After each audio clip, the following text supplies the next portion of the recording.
I want to wish all mothers around the globe a happy Mother's Day today. I'm sorry I missed you on my daily devotional. None of us would be here today if it wasn't for our mother who birthed us.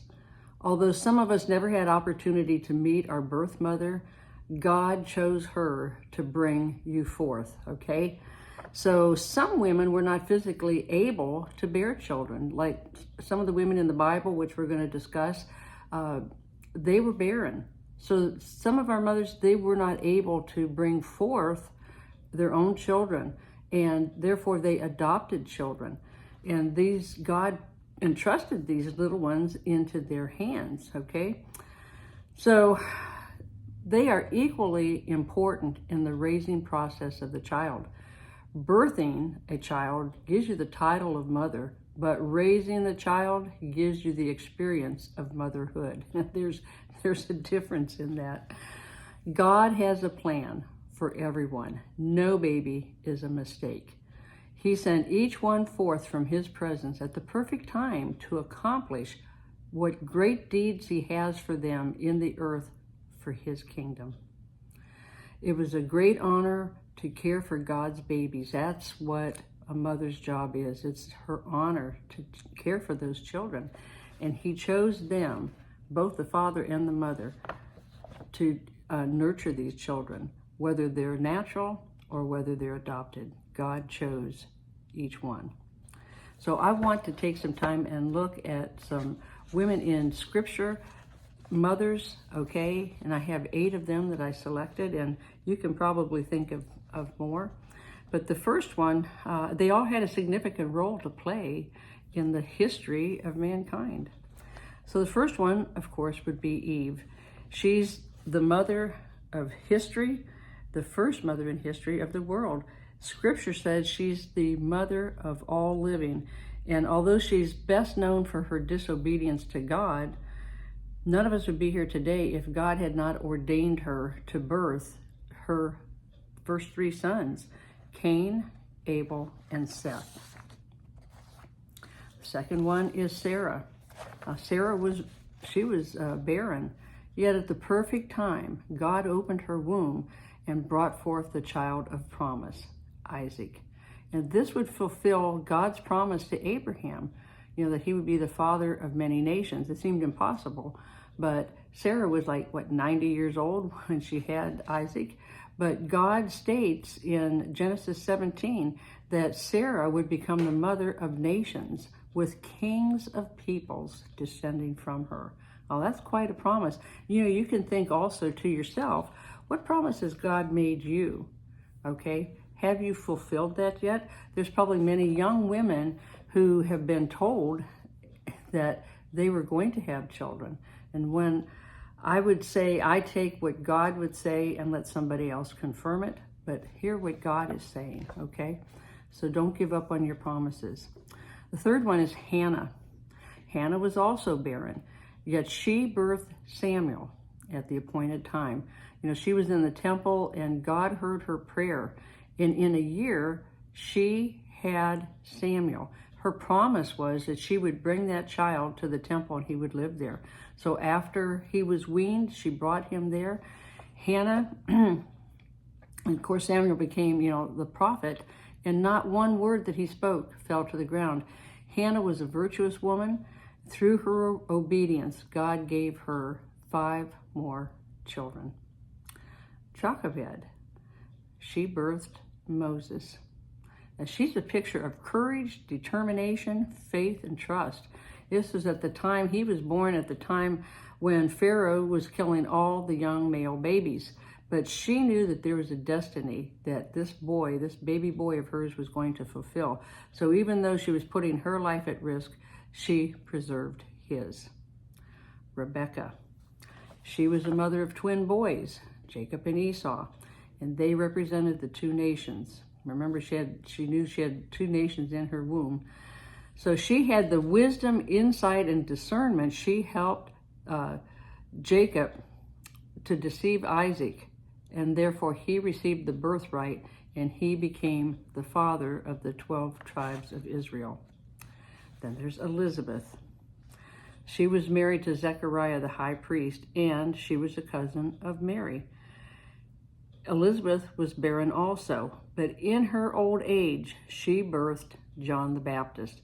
Now remember, Gabriel came to Zechariah and told him that his wife was going to have a baby, and he didn't believe it.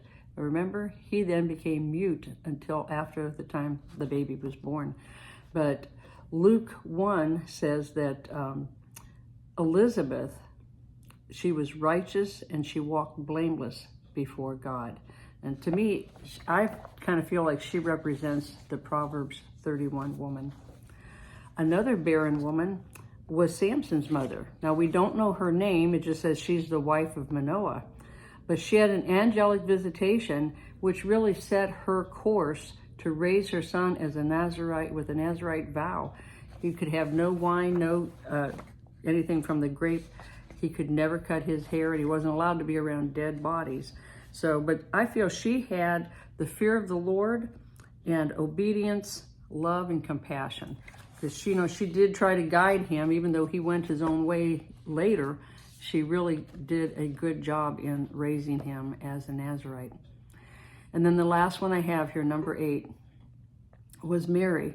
And she was a young virgin, but she exemplifies humility, faith, obedience, and love. She received the greatest gift of all. She was chosen to birth the Messiah. She was called the most blessed among women, highly favored. That's what Luke 1 says. So notice, out of 8 of these women, 4 of them were barren. Okay, so age really doesn't matter. Mary was very young, and yet we had Elizabeth and Sarah who were old, but yet at the appointed time when God needed that child to come forth, he sent them. He sent his child so they would complete the promise that he had for their life. It's like Esther, she was chosen for such a time as this, and so are you. You are chosen for this time. You are not finished. As I was writing this out, I felt that there are some women who really think, well, I'm too old, I can't do this, whatever. Maybe I'm too young to start. But whatever, your life is not over. In fact, I saw women at the starting blocks. They were just getting ready to go. They kind of bend down with their hands and their feet together, and they're ready, waiting in the starting blocks for that whistle or the gun to go, and they're ready to start, ready to run. Some are going to be sprinters, and some are going to be long distance runners, but they're all in the race, okay? You're all ready. So, for today, I believe God has chosen you for this time, and your life, he has a perfect plan for your life, okay? Don't give up hope, okay? Know that you are blessed and highly favored. I always say that about myself. Somebody asked me how I am. I said, I am blessed and highly favored because I believe that I am, okay? I don't think that's limited just to Mary. She definitely was among all women for all time, but you can be as well.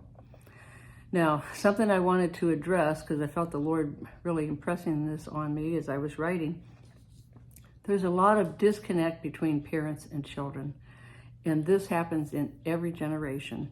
But I believe it's really increased. What I've seen in my lifetime, like in the last 15 to 20 years, there's really been a greater disconnect, and I kind of blame it on, having the internet and, everything at hand. It's kind of brought a disconnect between people, and especially among parents and children. So we've all gone through this, though. It's a difference in generations. The different way we think, different way we view things. I was thinking, I had my grandson. He was 18 when he came to live with me, and he was here 4 years. Trust me, there was 2 generations there. We did not see things alike. He thought I came over the mountains on the wagon train, and I thought he was from Venus or something. We just didn't see things alike. But could we agree on things? Yes, we could. So our mindsets are not the way. It's like our parents' way, it's our way, it's this generation's way. They're different. But what about God's way? That's what we really need to be concerned with. So we must remember what the scripture says. Honor our parents, okay? It's not limited just to mom or to dad, but honor our parents, because there's where the blessings come from. And most of all, it honors God. You know, out of the 10 commandments, that's the only one that has a promise with it, to honor your mother and your father. So I believe that it's a time of restoration of all things. So let's do our part to help restore relationships. So maybe you can't be with your mother today, or the mother who raised you. You know, sometimes a mother's taken from us at an early age, and another woman, an aunt, a sister, grandmother, you know, somebody else had to step into that role and raise the child. But, you know, it's a time to honor that person today. Put your differences aside. Maybe you haven't talked to your mother in a long time, okay? Put your differences beside, because you know what? It's really, we need to put our pride on the shelf and give her a call if you can't visit her. Because if there's a breach in the relationship, you can be the one to take the first step, okay? You can sit back and say, well, if she really loved me, she'd call. But what if I really love her? I may not agree with her, but I can give her a call, okay? Don't rehash the old hurts, but bless her or that person. Maybe it's your aunt or your grandmother that raised you. Bless them for giving you the gift of life, okay? Remember, you wouldn't be here without a mother, period. So, you know, God's going to work in our hearts. We can be the one to start that relationship, okay? Maybe you may not ever be like, quote, best friends, but you can have, you know, we need to forgive, okay? If something's happened that, you know, there's been a breach, Scripture says that we need to forgive. If we don't forgive others, God cannot forgive us. So you could be the one to initiate the forgiveness, you know, at least bless the person who birthed you, okay? Because God chose that person to give you the breath of life, okay? To birth you, all right? So I hope everyone has a wonderful Mother's Day. Get out, do something fun, exciting, and, you know, it's a special day. I believe that every day should be Mother's Day and Father's Day and Children's Day. We should love each other every day and appreciate one another at all times, okay? All right, be blessed.